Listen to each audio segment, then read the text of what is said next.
Hello everyone, and a warm welcome to you all. Thanks for tuning in from wherever you are to follow the Translating Europe Forum 2020. Even if you were watching the American elections into the small hours of the morning, I hope you're nonetheless brimming with energy and ready for the proceedings ahead. My name is Aminda LEIGH. I'm a British-Italian journalist and moderator, and I also have a small translation agency specialising in text for the TV and film industry. You may have seen me moderating at last year's forum. It's a real honour to be invited back, though of course this year is a very different experience for all of us. COVID is obviously the reason why we decided to go virtual, but we are happy that we could still organise TEF this year. Today I'm tuning in from Rome, where the weather is pretty dull and cloudy. In a moment, I'm going to give some background to this year's theme, which is platforms, digital ecosystems for translation. And then we'll get started with some opening remarks from the Director-General at DG Translation in the European Commission, Rytis MARTIKONIS. Being a conference about translation, we obviously have provided interpretation for you. You can follow the discussions in 6 languages: English, French, German, Italian, Polish, and Spanish. This is an extra service that you have to access outside the event platform. You can find information on how to do this on the Europa page where you registered for this event, and also on social media. And even though they're just getting started with their work, I would like to thank the interpreters in advance for helping us to communicate very clearly. Before we go any further, I'd like to find out where you are all tuning in from. And to do this, we're going to run a poll. We have a dedicated polling person looking after our instant surveys who'll be popping up a few times over the next 3 days. And so, to launch our first poll of this TEF, I'm now going to hand over to Margit from DG Translation, who you may have seen in the Get It Started section. And here she is now.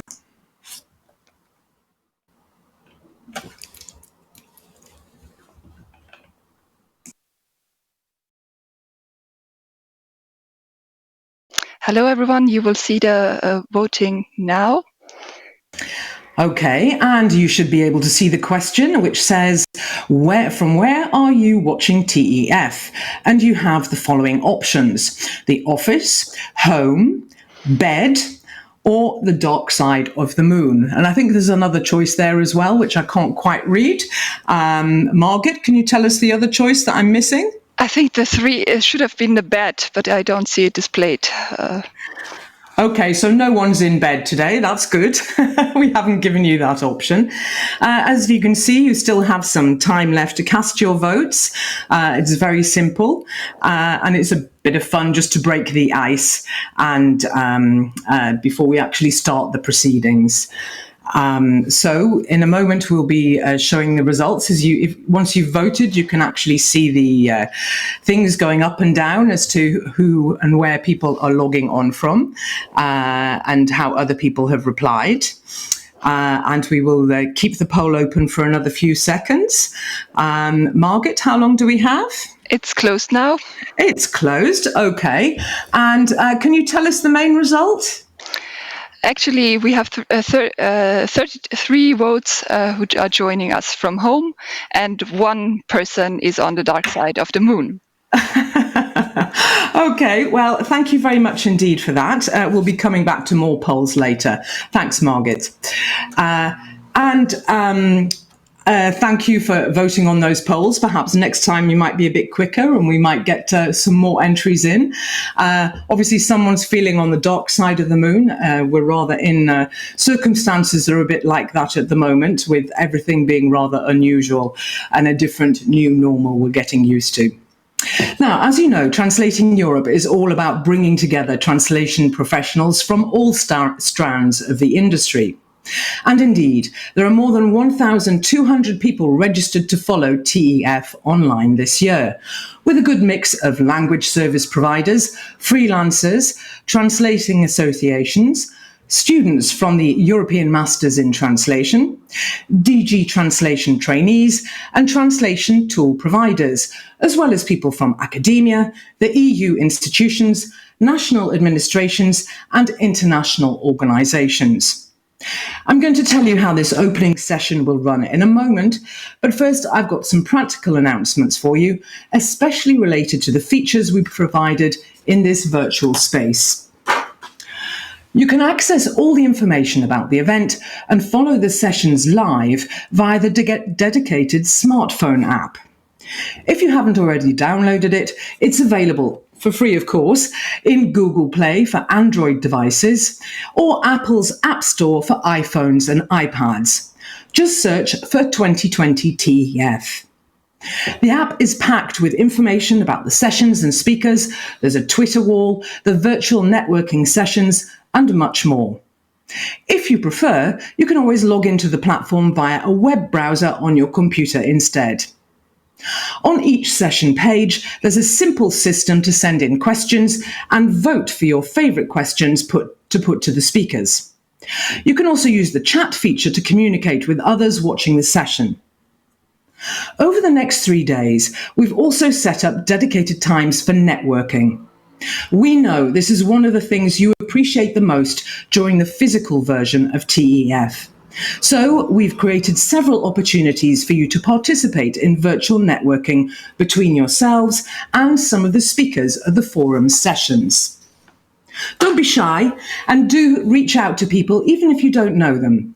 The idea is to help you make new connections as well as hook up with old friends and colleagues. And, as ever, we encourage you to share what you've heard here through the now rather old-fashioned method of tweeting.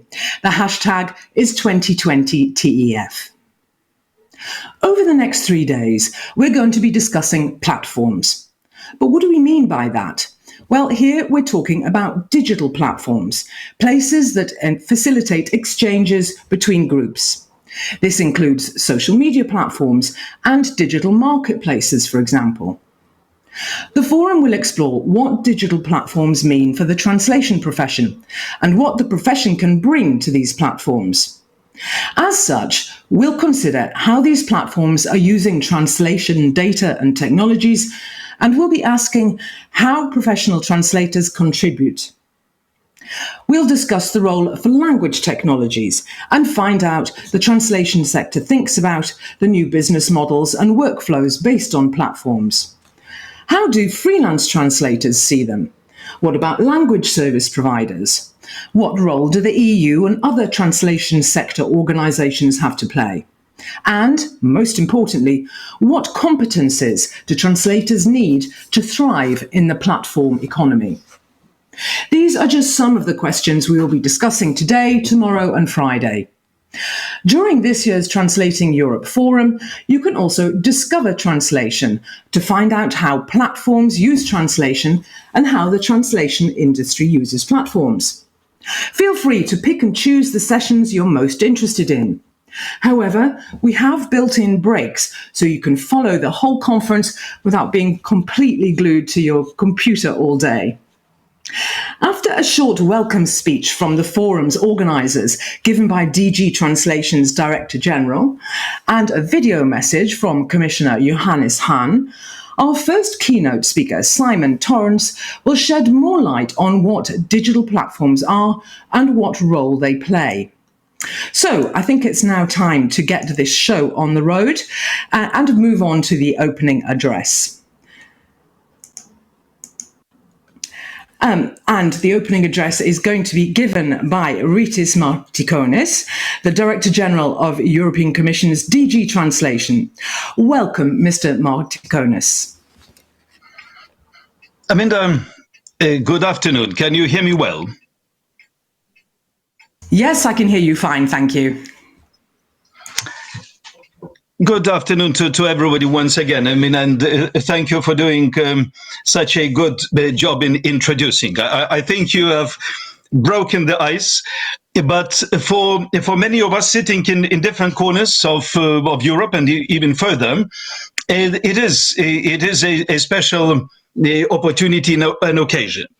And it is a very special occasion and opportunity for us in DGT, in Translation Service of the European Commission, feature of the beginning of November, that normally we would welcome in Brussels, in our Charlemagne building, in one of the central halls of the European Commission called Hall of de Gasperi, the wide variety of stakeholders that you just introduced, Aminda.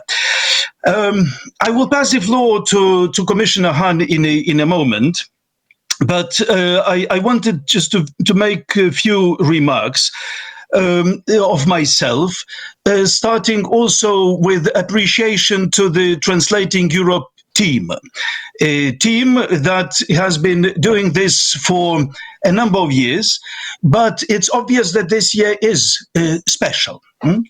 And we all in DG Translation, and together with Margit and Haro, Elisabetta and Lukasz, we would like you to welcome in Commission's premises, but I admire the whole teamwork and also the advice from the community in putting this program together, and I believe in making the best effort to make a success out of this. Just to continue on what you were saying, Aminda, I mean, for us, Translating Europe Forum is a continuum. It's a sequence of things, a sequence of narrative that we are developing and trying to contribute to in the broader translation world and in a broader translation community. And when I look at the participants list, I am very happy this year that we are getting outside of the sort of translation profession stricto sensu, but we are reaching out to the stakeholders and to, as I say, sort of real world actors and participants. Although you were mentioning the students, and I'm very happy. I'm very happy that over 130, that's what I see from registration, over 130 EMT students are there. European Masters of Translation is a particular network and cooperation among the universities that we support. And last week, we had a good, also virtual network meeting. And this is also one of the links that come into the forum altogether.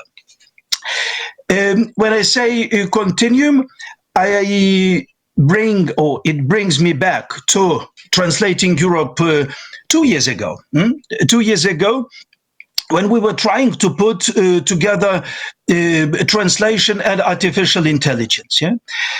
We know this is not an easy ride, in particular from the angle of machine translation and its performance. But I think this is something that is bound to stay. And this is something where again and again we will be making from the translation profession, also from the public translation services, we will be making our best in functioning it and in making it to deliver.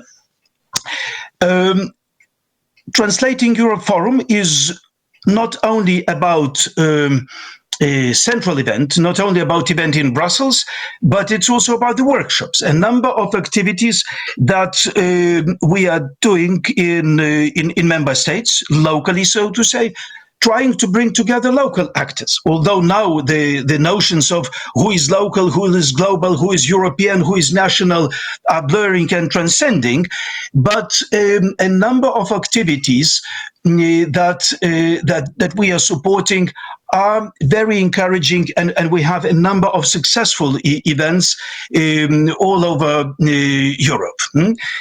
I can mention the ones in Italy where colleagues were coming together to discuss translating food.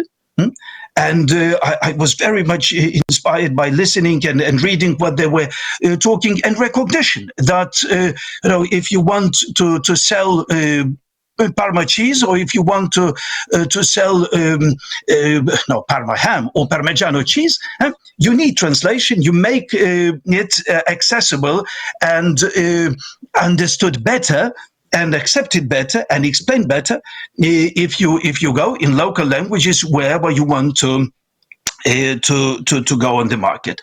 There was a beautiful workshop. I did take part myself in Estonia, where we were discussing both communication in times of crisis, and what do you need?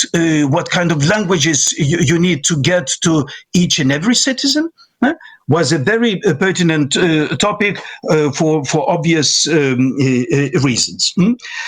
And Minda was also mentioning this campaign, sort of Discover Translation, that actually came about last year in Translating Europe Forum, when we got together for lunch with the International Federation of Translators, with the university representatives, language industry, and we said, look, we need to be more outreaching. I mean, we may be more offensive in a way. We may be putting ourselves to the audiences, not sort of where we used to, not among the usual suspects, so to say, but we want to reach out and get further with this notion and understanding that indeed, wherever we look, we can see that translation is around us. And I'm very happy to see that this campaign was vibrant, that a number of videos and, as you say, Minda, also Twitter not being the cutting edge mean, but also on Twitter and on other means, we were launching it together with the partners, and that was a continuous effort. I can only encourage participants to seek to it and see how to promote it further, and to see the relevance of it in the actual circumstances. Last but not least, I mean, before we go to the Commissioner, this is also something which European Commission's Translation Service is particularly contributing, and it's machine translation of the European Commission, which also other institutions are using and adopting. But this time it's about its use, and the pilot project that we started, and it's going pretty well, of introducing machine translation into the main site of the European Commission, and we say the gates to the European Commission, but also to a number of other European institutions. And this is how it looks. This is how it looks, with the objective of not reducing the workloads of translators. I mean, there is enough of demand of quality translation, of legislation, of political material, but there is also a vast amounts of information which are on the sites of the European institutions, which are not translated, and where machine translation for gesting purposes will be, I hope, breaking through the new grounds and the new barriers in making the vast amounts of information accessible to a much broader audience. European Union cannot be but multilingual. European institutions cannot but function in 24 languages of the European Union. And that is something that is a feature also of today. You will be hearing more about it. You will be hearing how public and private services and private and public actors are working together. We are bound to stay in this human and machine is working together. This is a new paradigm which we are all accepting. And with this, I believe that I could wish all the best to all the participants, to the panels. I think we have got a great program. We have got great moderators. And now I can think I pass the floor to Commissioner HAHN, who is responsible not only for translation, not only for interpretation in the European Commission, but also for budget. And that is also a particular feature looking also to the future and then to the future challenges of the European Union and Europeans all over the place. So thank you very much. Best of work under the circumstances. I think we are having a great start of Translating Europe Forum 2020.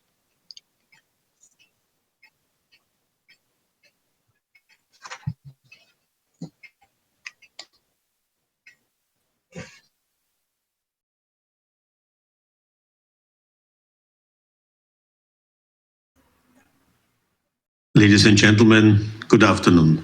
I am pleased to address you today at the Translating Europe Forum 2020. I think we can all agree that it would have been nicer to see each other in person, but the pandemic obliged us to go online using a digital platform. That fits very well with this year's topic.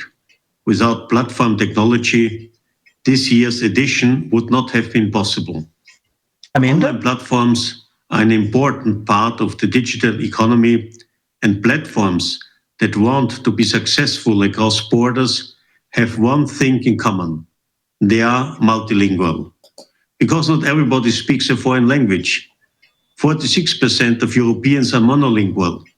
Worldwide, 70% of those who access the web don't speak English, the most commonly used language on the internet. So this is at least 1.4 billion people. Translation and language technologies help businesses access that market.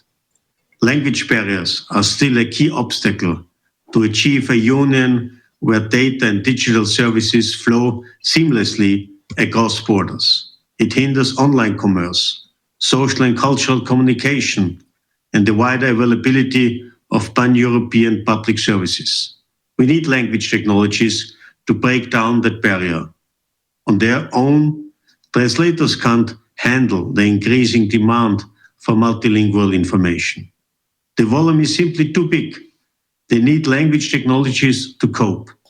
And for this, we need to work together and invest in language technologies, research as well as deployment. While much has already been done, further research is needed to develop technologies. Like many sectors, the translation industry is changing. It's becoming more technology and data-driven. Automation will play an ever-increasing role. Players in the industry are developing their own tools and workflows. Cooperation between researchers and industry, or between translator associations and technology providers, will help raise the status of the profession, boost employability, and create new opportunities. I am pleased that this forum brings together people from so many different parts of the language industry to create the right mix for innovation to happen. The Commission has developed its own state-of-the-art machine translation system, e-translation. It uses deep learning and neural technologies and is available to public administrations, SMEs and universities across Europe. More than 60 online EU platforms already use it. One recent example is Reopen EU, a fully multilingual website launched in mid-June. It was set up in record time, giving people real-time COVID-related information about traveling in Europe in their own language. For this, we used a mix of human and machine translation, including e-translation. I am proud of this achievement, which really was an all-hands-on-deck situation. E-translation will also be used for the conference on the future of Europe that we are launching. The aim is to provide a platform for discussion with the public about issues that are crucial to the European Union's future. We want to involve as many people as possible. All of us should be able to contribute regardless of their own language skills. But again, no organization has enough translators to translate the exchanges between potentially millions of people. So we will rely on a mix of translators and e-translation, a winning combination which will allow a Finnish farmer, a Greek grocer, a Belgian baker, or a Lithuanian lawyer to contribute in their own language. I invite all of you to participate. Let me finish with one last thought. Some people say everybody speaks English, so there is no need for translation. I disagree. Our mother tongue will always be special. When you speak to someone in another language, you speak to their heads. When you speak to them in their mother tongue, you speak to their hearts. And you don't need to take my word for it. Just look at the market. The size of the language industry has doubled in the last 10 years. It's now worth 48 billion euro. And this is just the beginning. Globalization generates a growing need for intercultural cross-border communication. Translation and language technologies help communicate, connect, and understand each other, even when they don't speak the same language. This is why the Commission promotes multilingualism, translation, and research into language technologies. They are good for people, they're good for business, and they're good for Europe. And on this note, I wish you a fruitful forum. Well, I think you'll agree those were very encouraging words about the future of translation from the Commissioner. And here at this conference, we're obviously communicating both with our heads and our hearts. And thanks to Rytis MARTIKONIS for his warm welcome. His talk of Parmesan made me hungry, particularly at this hour.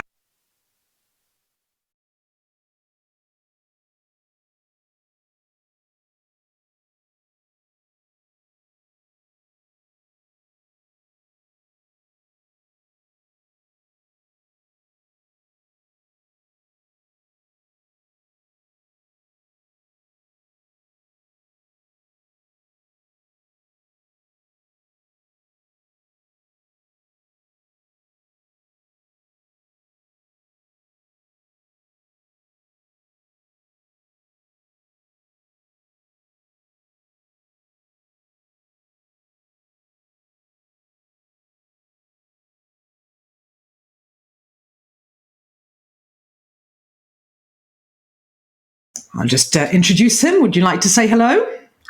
Hello, everybody. Okay, so Simon is Senior Advisor on Platform Business Models, helping organizations rethink and transform their operations using the power of platform and ecosystem strategies, among other things. Simon is a member of the World Economic Forum's Digital Platforms and Ecosystems Executive Working Group.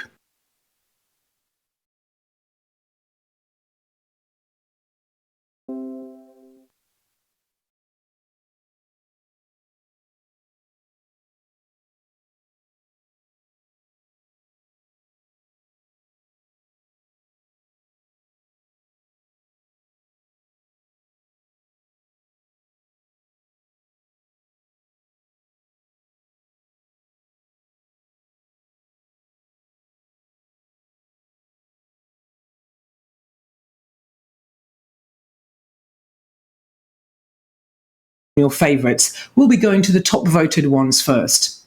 So, joining us from our base in London, I'm now going to give the virtual floor to Simon Torrance. Thank you very much, Aminda. It's my great pleasure to be with you all today. And I think Aminda's given me a great introduction about what I'm going to cover.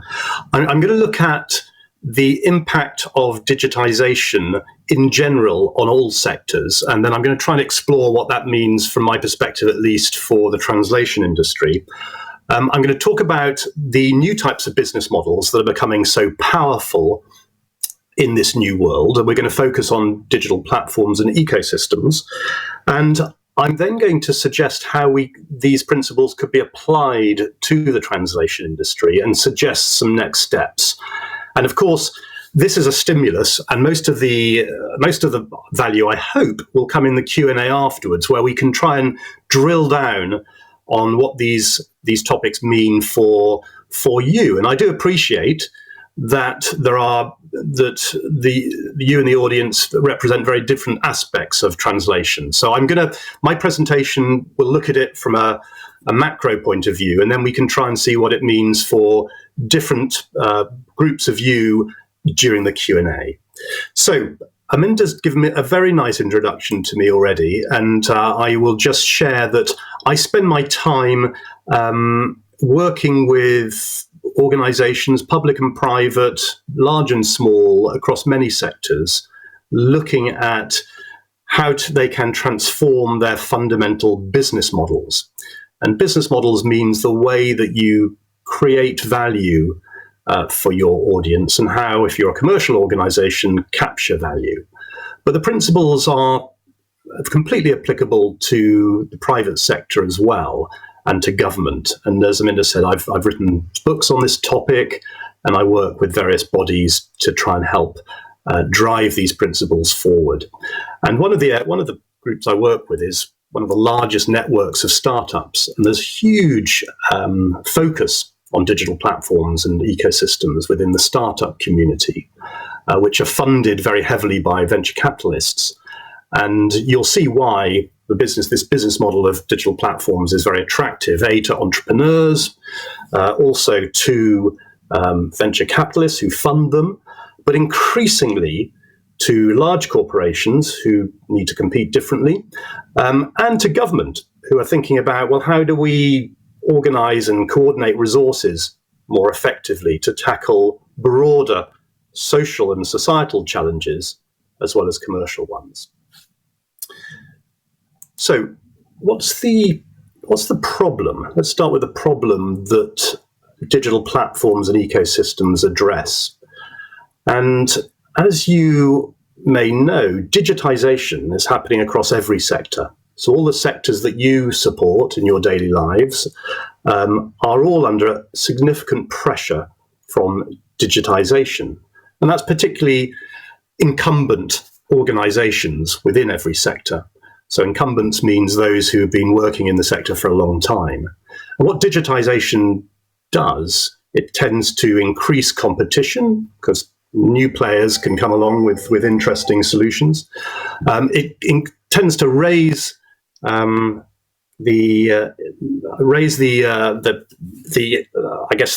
requirements of consumers in new ways, and sometimes it creates new regulations as well. And what happens in all traditional sectors is that digitization, things being digitized, processes digitized, information digitized, that tends to impact traditional profit pools.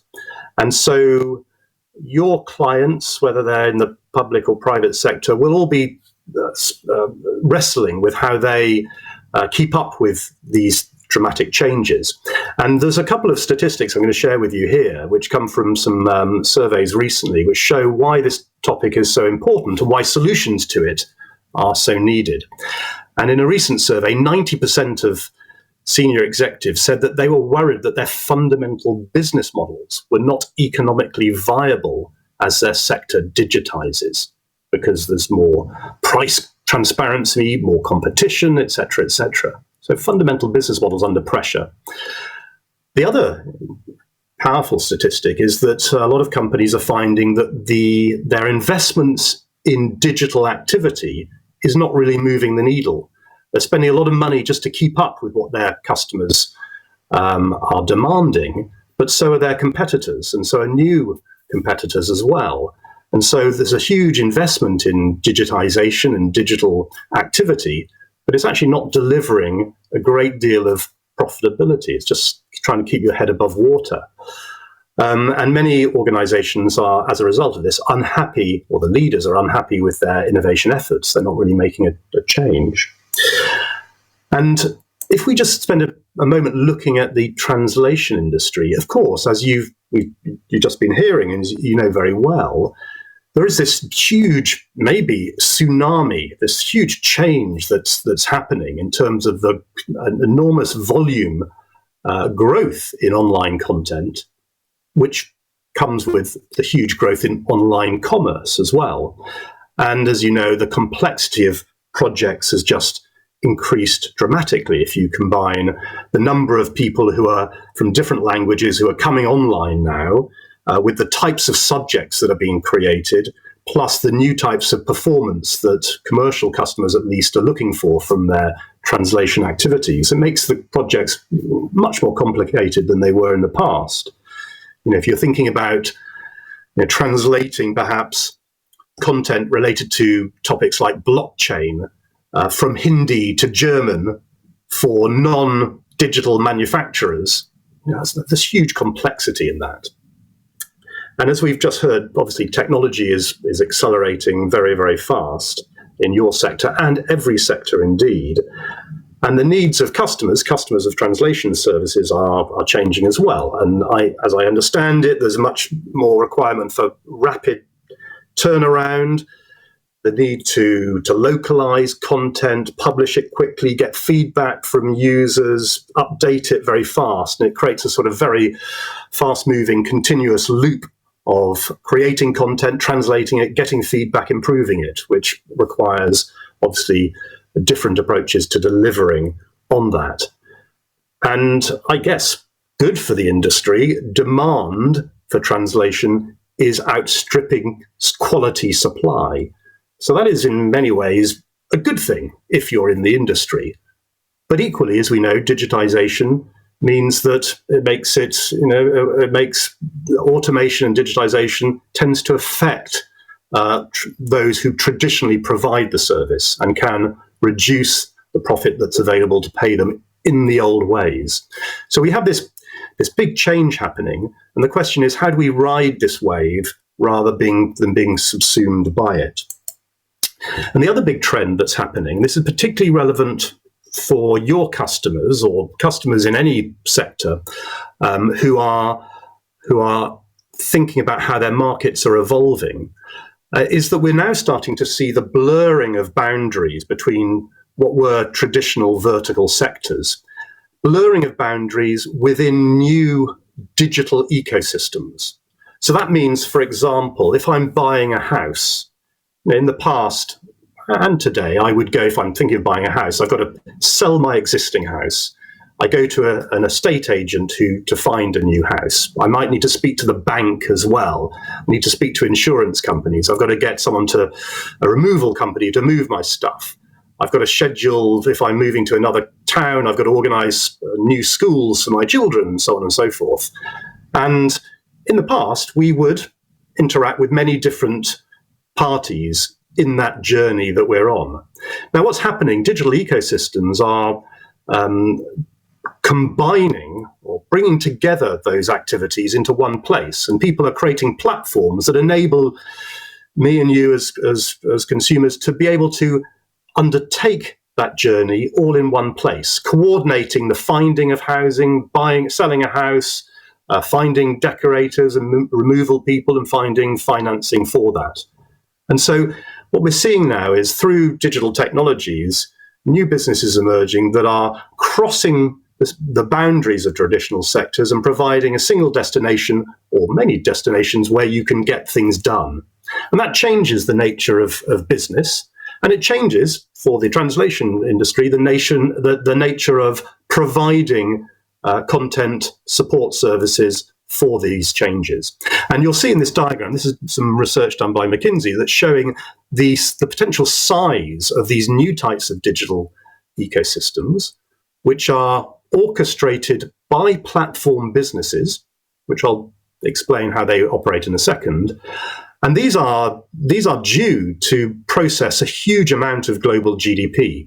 And by 2025, McKinsey forecasts that 25% of global GDP will be orchestrated by these new types of digital ecosystems and platforms. So it's an enormous amount of business that is being undertaken in different ways than it has in the past. And so all of your clients, if they're commercial organizations or government organizations, are trying to work out how they will operate in this world. And that creates a lot of change for them. So let's try and understand what platforms are. And everybody has slightly different definitions. I'm going to describe it to you in a second, but they're becoming very, very powerful. And this is just a comparison of the market value of companies that operate platform business models compared to those that operate traditional business models. Traditional business models mean where you take some raw materials, you turn it into products, you distribute it through various mechanisms to consumers, and you get paid, money flows down the line. A platform, as I'll describe, operates in a different way, and those that do operate it are becoming more and more powerful.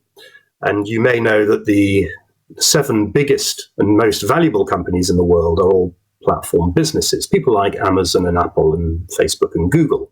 And they're getting more and more powerful, especially in this COVID crisis. Their business model works even better than more linear types of business models.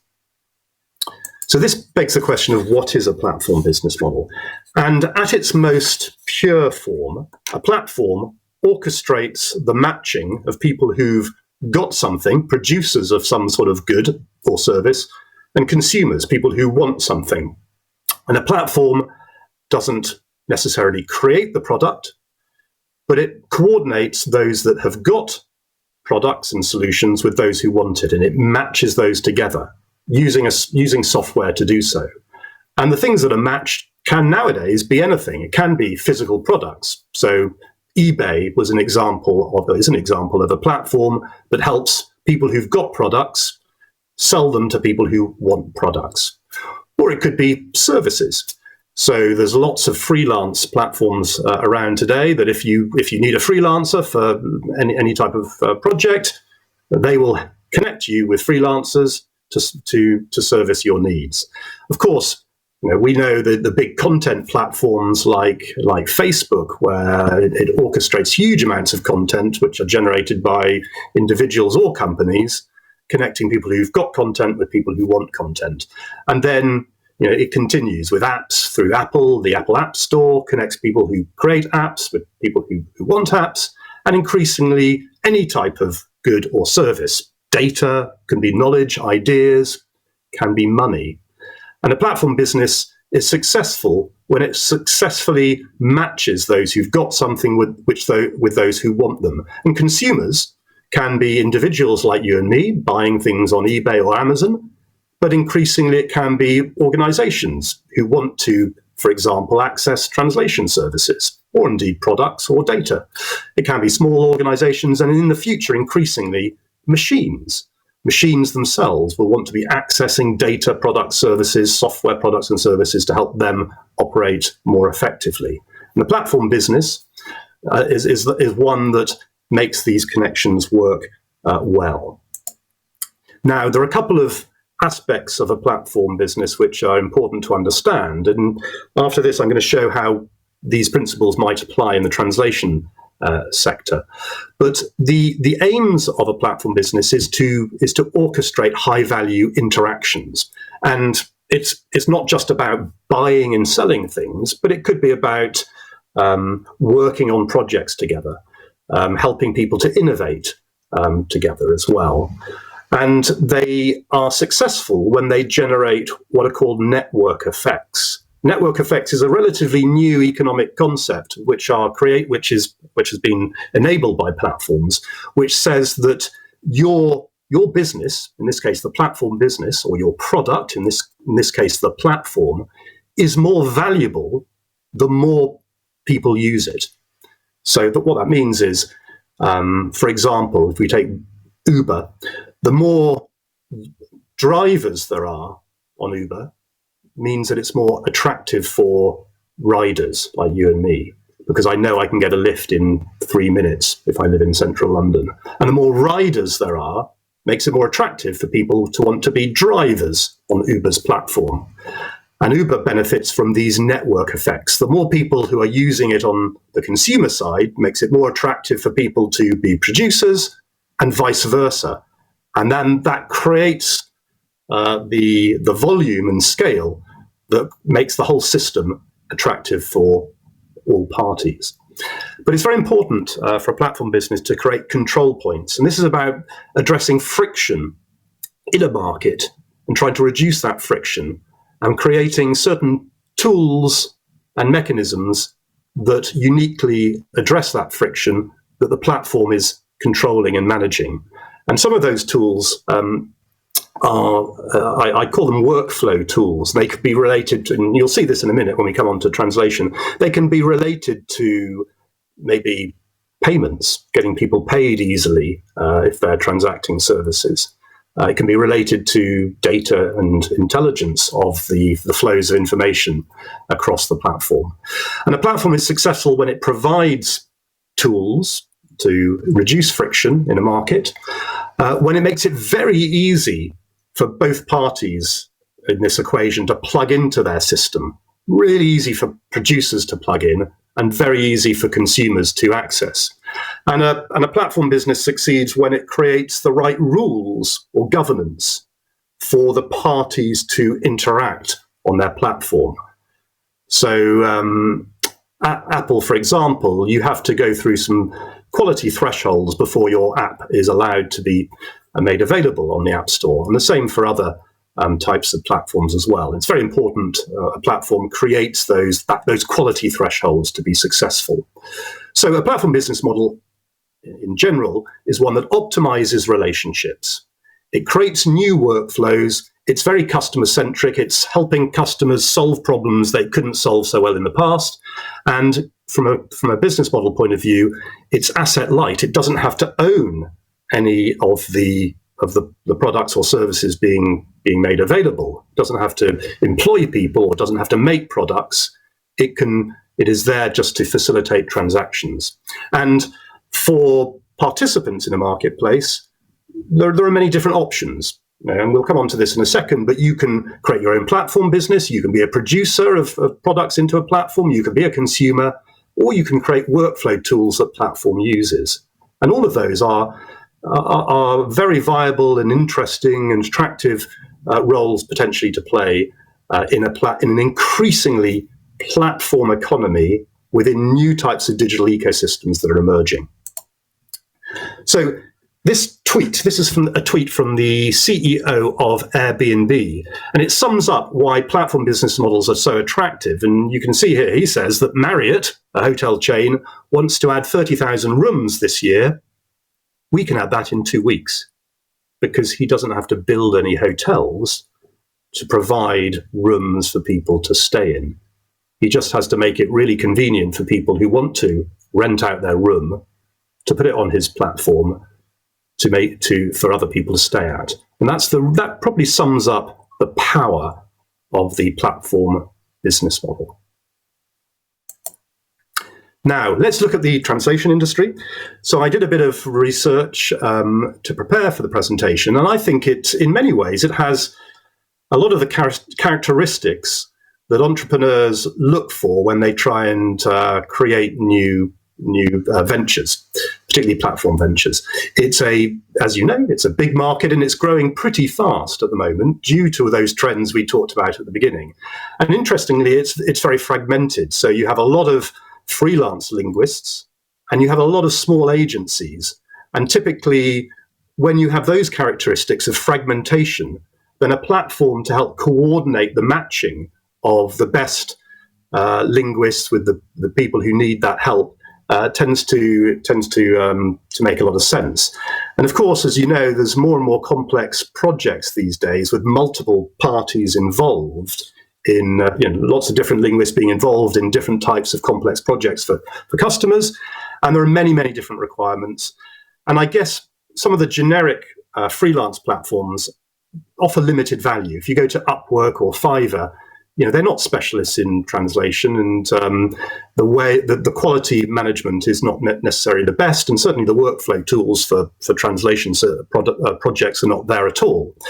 And it seems from my research that there are significant inefficiencies in the supply chain. I believe that there's quite a lot of time and effort spent in matching the best suppliers of translation services to the needs of customers, which are getting more complex.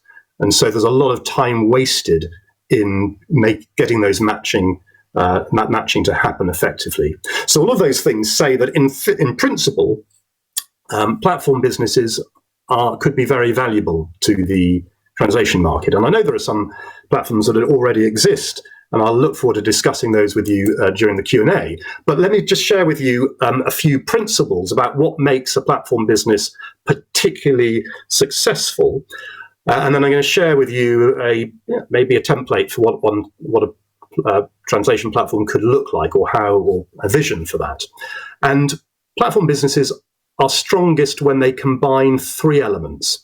So some level of marketplace where you've got enough producers and consumers on the platform, and you're effectively connecting them together. The workflow, or the VAS is value-added service, is really important. So there's certain types of friction in those interactions that a platform can provide tools to support. And then community, because it's not just about finding people that can do a project or giving them tools to help them manage a project, but it's also about sharing ideas and sharing knowledge and expertise. And if a platform can combine those things, then it creates value to the participants, and it creates what in business terms we might call defensible moats, to make the platform business as a business one that is defensible and as well as attractive.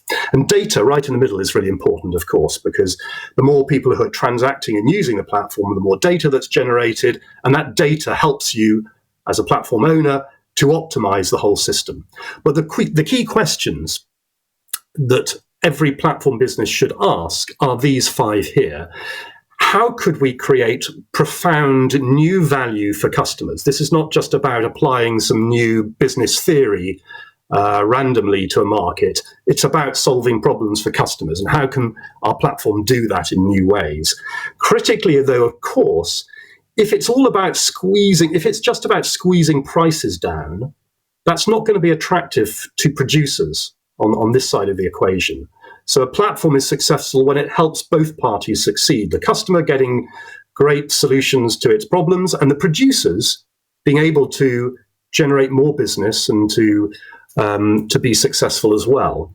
And ideally, a platform business should be looking at what are the impossible tasks in the industry today that it can help to solve? And new technology can do that. And we can look at some structural market problems, and platforms are successful when they address those. And how, in general, when we've got this complex world of translation fast emerging, with all kinds of different needs and many parties involved, how can we unlock new value for the whole network or ecosystem? And if we just take that example of Airbnb I gave before, Airbnb, it just created completely new supply into the market for people staying when they're on trips. No one had ever thought that that people would want to rent out rooms in their house to people. No one ever thought people would want to stay in people's houses. And it created completely new supply into a market that didn't exist, that wasn't there before, that was controlled by hotels.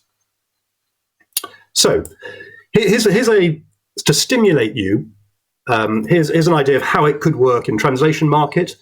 And I'm sure many of you, or some of you on this event, are doing something like this already. So this is just to stimulate our discussion. But let's think about how could we make the translation industry 10 times more efficient in how discovery between people who've got a problem, people who've got a solution, how that discovery happens, matching solution providers with people who've got problems. How can we make collaboration on projects between customers, between linguists, amongst linguists and agencies? How can we make that collaboration 10 times better? And how do we make transactions 10 times better? Organizing pay for the clients. So their content management systems or other systems they have that manage all their content, the platform needs to really seamlessly integrate with that if it's going to add value. And then the more it can do that, the better. And technologies now, through APIs and other things, can make that happen. The platform should also be enabling collaboration across the network. So clients being able to work with the translators or agencies as the projects are going along, not just, here's our requirements, send it back, but it's done. But as we said, there's much more fluid requirements to create and improve and change content, we need to enable much richer types of collaboration. So not just collaboration across the network, but also on this left-hand side here, between the different parties involved in these more complex projects than we've had in the past. And we need to be able to show visibility of how jobs are progressing, and subcontracting as well. Agencies subcontracting to smaller agencies, or translators and editors subcontracting. And the types of tools that we'll need to make a platform successful here is around being able to pull and push the content automatically between the parties. I mean, you know very well all the new MTP or computer-aided translation capabilities. They need to be embedded into the process. Project management tools, payments. Trying to make payments much more effective than they are today, and then building up this notion of translation memory. Rather than reproducing things over and again. So the more that a platform can do these things, the more attractive it will be to the parties. So let me just finish off now with a set of steps that a platform business might want to take, because trying to do everything I've just described all at once is impossible. You can't create all of that in one go. And all platform businesses, they tend to start by solving some small problems and building up until they create this sophisticated network. So here's maybe a sort of process that a platform business might go through. It might say, well, we need to attract the audience. We're not going to get a huge critical mass of people on both sides of the equation from the start. So we need to maybe create some free tools for freelancers to attract an audience. And the tools could be maybe collaboration tools, or it could be translation tools. We give those away free to freelance linguists to help them with their projects. And in return, we might say, well, we'll give you this for free if you list on our platform, and we'll create a way of profiling you. Probably helping people, rather than until we have the fully automated system like eBay or Uber, maybe we'll do some offline matching. And we'll provide a service like maybe agencies do today, where we'll match translators and customers together offline, and we'll create some special profiles. And those profiles can then be put onto the platform later on. That tends to be a good way of these examples, good way of starting to create a platform business. And then you start to provide collaboration tools and other workflow tools on the platform that make it more attractive for people to spend more time on the platform. And those tools need to be 10 times better than exist today. And then you'd start to add other value-added services like automated payments. And then ultimately, once you start to get that critical mass, you need to create tools where you can integrate with the buyer's technical systems, and then ultimately using new algorithms and data to much more effectively match people together. So that would be a typical way of building up an online platform in applied to this market. And I just leave you with these thoughts for now. Our platform's an opportunity to, rather than being crushed by the wave of digitization, to ride that wave. Can platforms be a way of serving the market much better? Could, for those who are entrepreneurial or already entrepreneurs or investors in this conference, are there new opportunities to create new high-value digital ventures in the way I've described? Could we attract new talent to the sector, not just linguistic talent, but technical talent and other types of talent to the sector? Could we attract new investors as well? And ultimately, like any business today or any type of new business model, we need to make an impact, not just commercial, but also social. And so how could platforms and ecosystems help translation address some of the bigger problems that we're facing as a world today? So those are my final thoughts to stimulate you, and I'd be delighted to discuss it further. And do connect with me on LinkedIn, or find out there's more of my writings here at some of these links. So thank you for listening to me so far, and I'll pass back to Aminda for some Q&A. Fantastic. Thank you very much indeed. I would say that my key takeaways from your speech, certainly it was quite shocking that 90% of existing business models are not economically viable. This certainly explains why there is such a move into the platforms setting up and the growth in these, let's call them one-stop shops, or one place where you can get all the services. I thought it was also encouraging the demand for translation is outstripping the quality supply, as long as we can do something about the quality. And obviously the ease of use, I thought that was quite interesting, because we're all getting to know lots of new platforms nowadays, and so having one that's easy to use is important. I think you also gave some really interesting ideas for new business opportunities, particularly in solving previously impossible tasks. So let's go and have a look and see what questions we have from the audience. There's been quite a discussion about machine translation and human translation, which we'll go to in a minute. That's had most of the votes, but I want to just direct questions directly about platforms to Simon. So the top voted one at the moment with 15 votes isn't the real question how the quality could be ensured with such a platform. And then they're saying that it reminds them of a platform that they know, and they says there's a lot of bad stuff happening on there. So how can you ensure quality? Well, if you don't ensure quality, then it's not really going to be successful. I mean, that's sort of the bottom line. As I said, the platform's only successful when they solve a problem for customers. And if they're not doing that, they're not being successful. So they have the most successful digital businesses, or all businesses, are ones that work out what are the problems that need addressing and provide a solution to that. So if it's just low quality delivery of something marginally easier to access some linguists, I don't think that's really going to survive. So yes, absolutely. If quality isn't there, it's not going to work.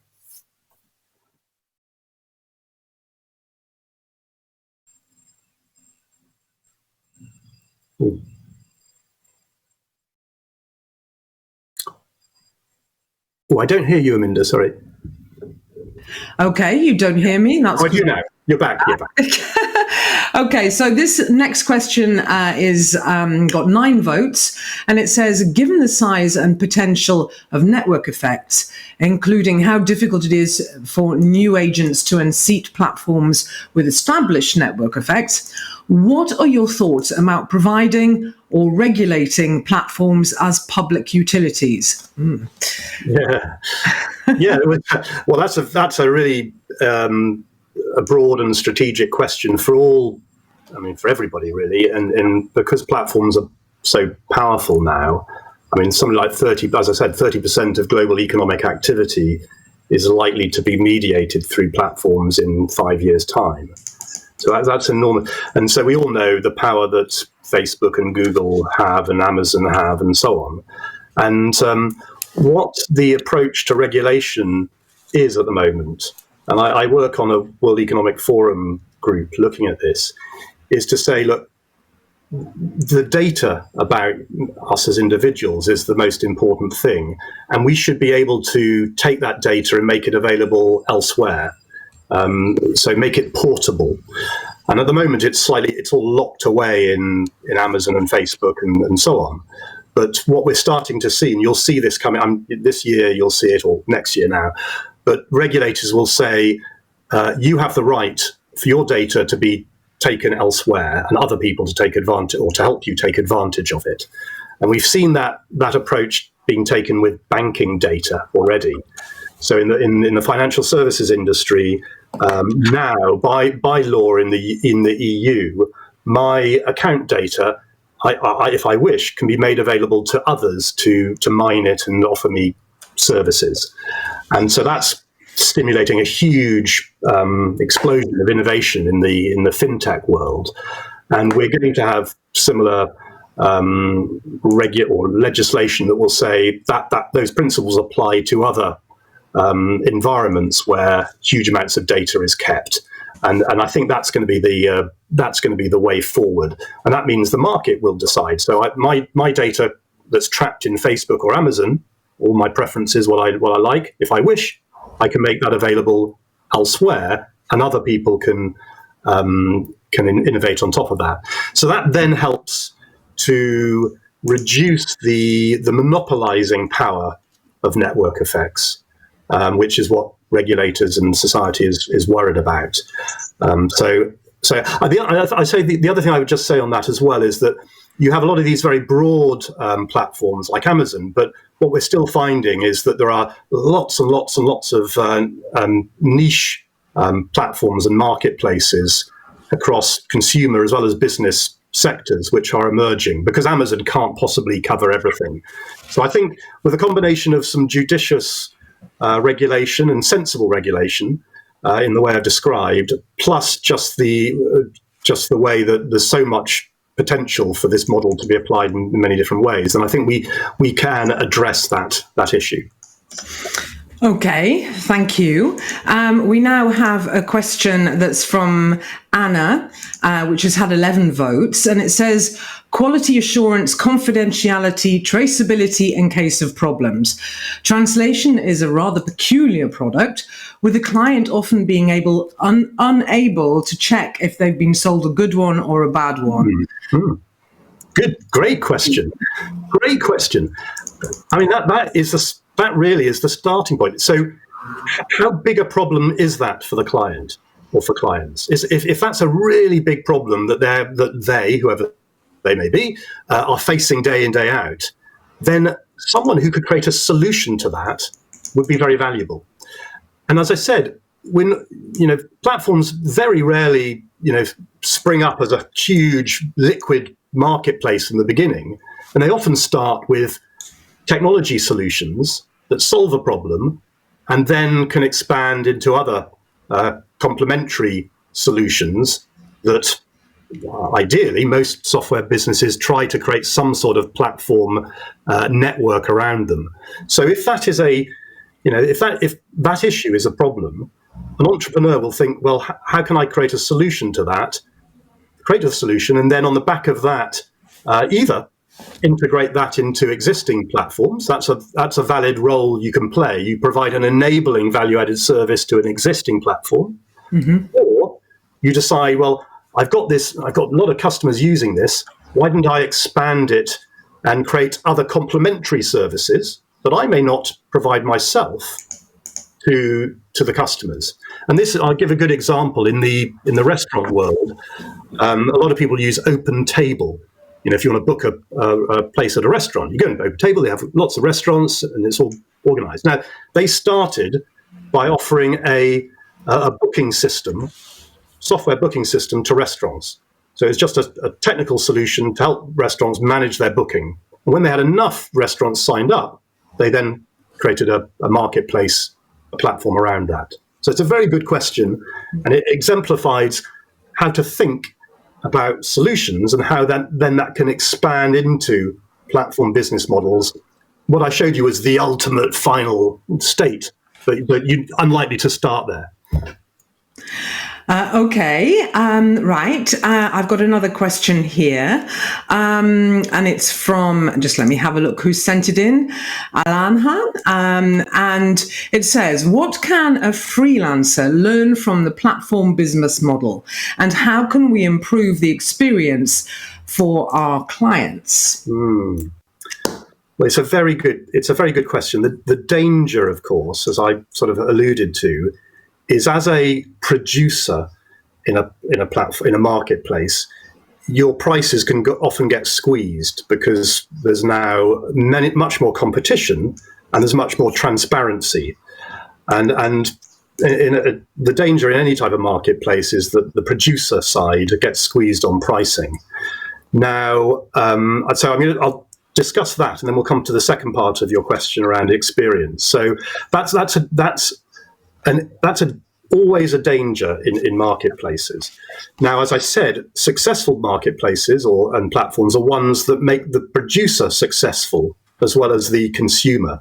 And if you're finding that your prices are reducing, you're getting more competition, you're not getting so much work on that platform, it's probably not worth that platform's not going to be a great place for you. Now, a better platform will be one that gives you more work at better pricing and gives you tools to do the job better. And that then comes back to the second part of your question, which is about improving the experience. So, I guess if you are if you're an entrepreneur, you could create new tools and products that improve the experience for the client. But maybe also, I'm just thinking now, I talked about how a successful platform has a community that helps people share experiences and ideas and so on.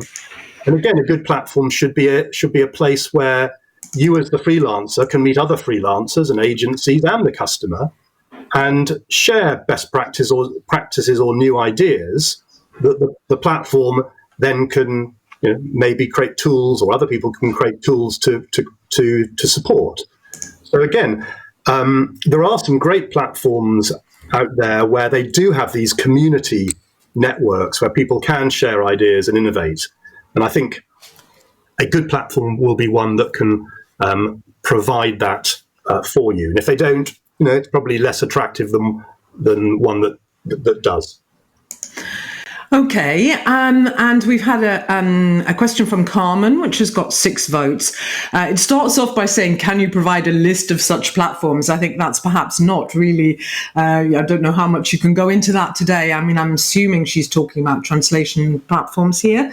And but the other question, which I think you may be able to answer, is what does it take to create a new platform for translation services? Yeah.